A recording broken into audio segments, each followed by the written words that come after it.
Greetings, my name is Alyssa Neff, and I'm a first-year master's student at Virginia Tech. This research I completed as an undergraduate student at the University of Nebraska-Lincoln with the help of Dr. Boos, Dr. Konoff, and Dr. Carroll.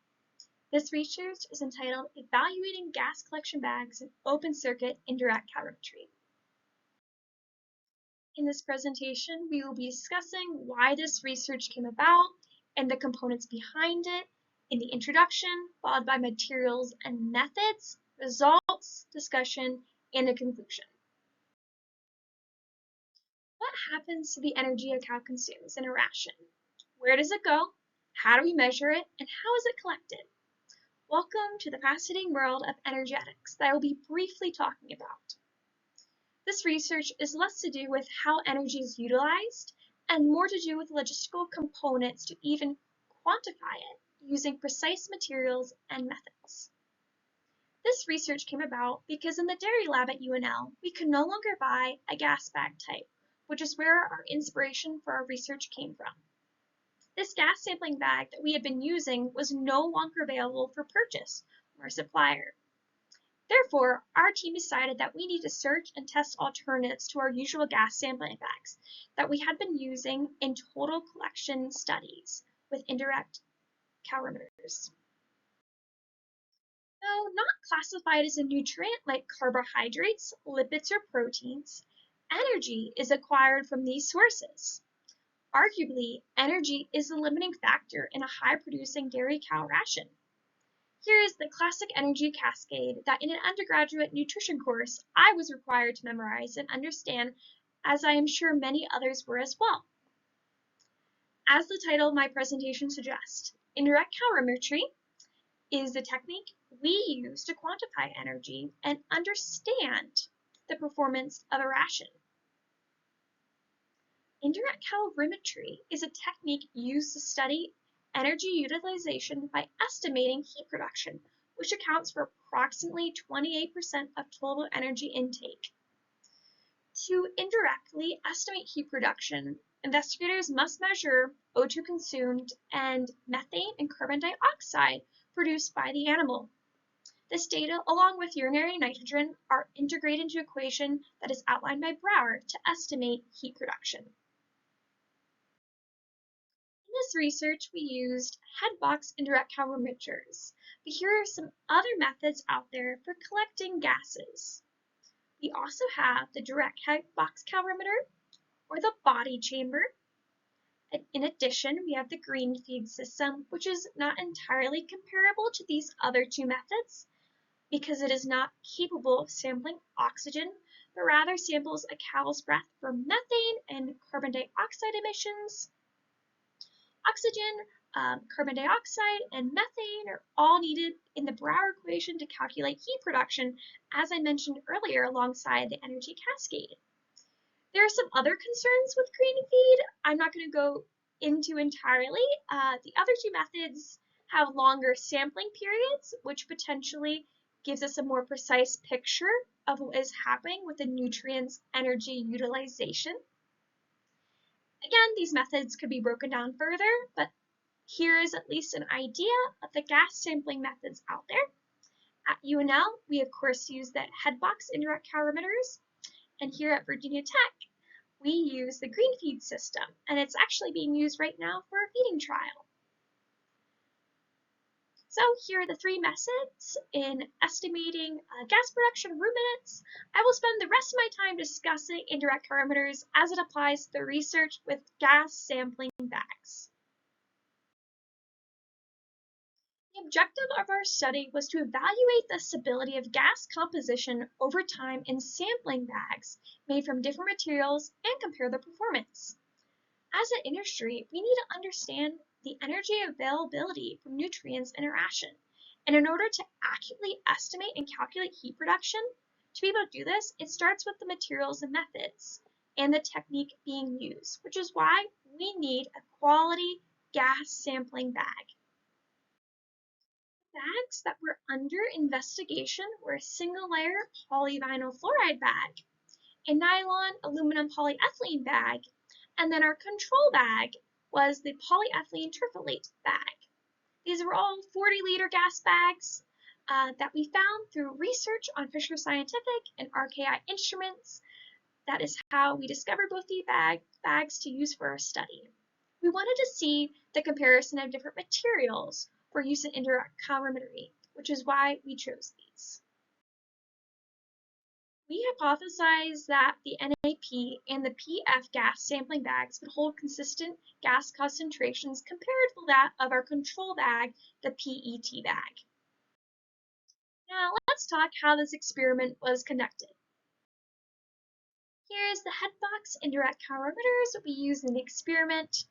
To point out a few of the features of the headbox, we have reciter, which controls the vacuum motor inside the headbox, the manometer to measure the gas pressure in the headbox, the gate valve, this red handle here, to control headbox flow rate, and finally, a notable feature is the rotometer, which is a split line design, as we see here, for connecting to the gas bags. In this picture, this is from experiment 1, where we were testing the PF gas bag to the PET gas bag. We broke the experiment into two parts like I said. In both experiments, we used the same headbox indirect calorimeters. We used a total of 6 multipurus lactating Jersey cows. Care and experiment procedures were, of course, approved by University of Nebraska-Lincoln, IACUC. The sampling periods were 5 hours long. While the cows were in the headbox, they were given ad libitum access to feed and water, as they would in a total collection study with the headboxes, which is normally for 23 hours. Cows are put into the headboxes after morning milking at 7 a.m. In the experiment 1, we attached the PF bag and the PET bag through the split line rotometers, like I mentioned. This is where the respiratory and enteric gases were collected, measuring O2 consumed and CO2 and CH4 or methane produced. In experiment 2, we used the same setup of placing the cows in the headboxes after morning milking and keeping them in the headboxes for 5 hours. Respiratory air was collected and ambient air was averaged from the research facility at the University of Nebraska-Lincoln's dairy.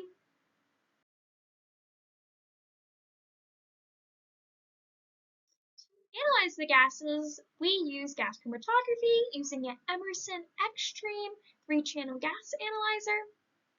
Gas chromatography is an analytical technique used to separate and analyze samples that can be vaporized, in this case, the gas. The time points that we analyze the gases were at 0 hour, 24 hour, and 72 hours. The gases that we were analyzing were CO2, methane or CH4, and O2.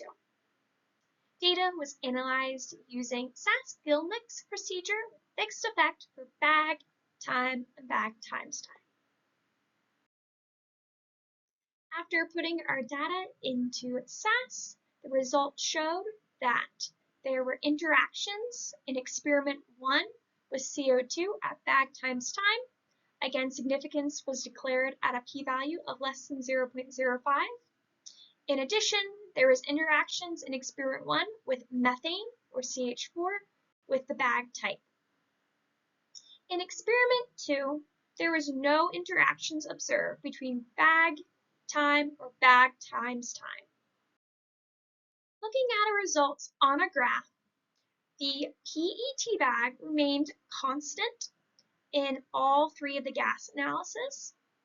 PF bag fluctuated, particularly in CO2 gas. It's important to note that gas concentrations are not changing, just the ratio within the bag. From experiment 2, it's also important to note that the gas concentrations are not changing, just the ratio of the gases within the bag. There were no interactions between bag time or bag and time in the NAP bag, as previously mentioned. Here we are seeing a slight ratio change for CO2 in regards to our control bag NAP, but otherwise the other gases remain consistent throughout. Now let's discuss the results we saw. Just as a reminder, here is a picture of the gas bags that we were testing. In experiment 1, there was observed differences in CH4 for bag and differences in CO2 per bag times time. Some of the reasons for these ratio changes could have been ambient air or ambient gases permeating surface of material in the PF bag. Due to a larger surface area of these bags being 40 liters, according to Fick's law, causes larger volumes of gases to be lost, particularly CO2 being a faster loss because of this larger surface area. Results point to the material of this PF bag affecting differences in observed ratios for CO2 and for methane or CH4 for the PF bag.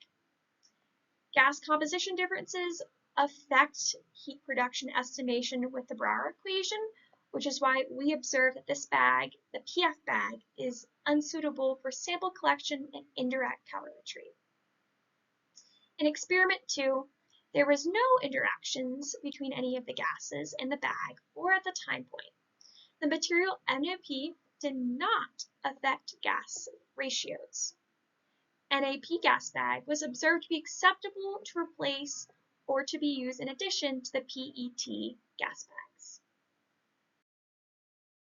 Some take-home messages. We originally hypothesized that both NAP and the PF gas bags would be suitable in gas sampling. We found that this is not the case for the PF gas bag, but NAP would be suitable for gas sampling. For the future, we think it'd be interesting to sample gases below 24 hours and beyond 72 hours. We also think it might be interesting to see the interactions of the NAP gas bag with other gases like hydrogen or nitrogen. Also, understanding and testing analytical methods and materials leads to further repeatability in science. Precise gas collections leads to repeatable estimation of heat production, which is essential for estimating milk yield, maintenance energy, and more. For reference, if we would use the PF bag that we observed to be unsuitable for collecting gases, this bag would underestimate heat production at 72 hours by 4.4 millicals, which transfers to underestimating milk yield by approximately 6.3 kilograms per day. Understanding that gas production is an energy inefficiency that we can estimate not only allow for the dairy farmer to be more efficiently feeding his cows, but also potentially save some money. Energy is a complex topic with much to be learned. Thank you for listening, and let me know if you have any questions.